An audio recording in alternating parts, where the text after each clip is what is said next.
Tout a commencé lorsque Colline Golo a arrêté de fumer. Un abandon conjugué à la fin d'une histoire amoureuse, une double rupture qu'elle raconte au travers de ses œuvres. Chaque œuvre, en fait, ne peut pas être, on va dire, défaite des autres, puisqu'en fait, elles se répondent et c'est des espèces de suites. Donc là, on est quand même devant une installation qui s'appelle « Nos amours sont maintenant des fleurs en plastique ». Et donc, c'est la première chose sur quoi on tombe, avec ici un texte qui parle en fait d'une histoire d'amour. En seulement quelques mois, cet artiste originaire de Périgueux a conçu une trentaine d'œuvres pour cette exposition temporaire.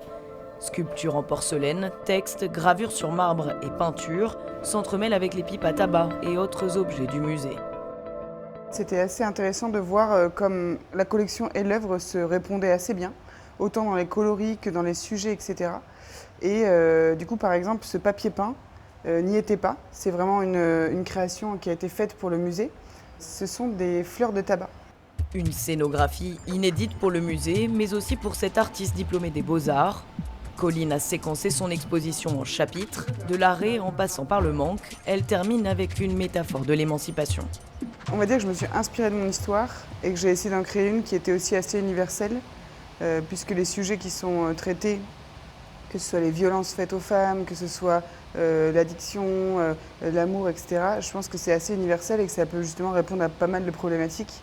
Et c'est ça qui m'intéresse. Au bout d'un moment, c'est pas seulement d'être dans l'intime, c'est aussi d'être dans la conversation avec la personne qui regarde. Une expérience de visite double à découvrir jusqu'à la fin du mois de septembre.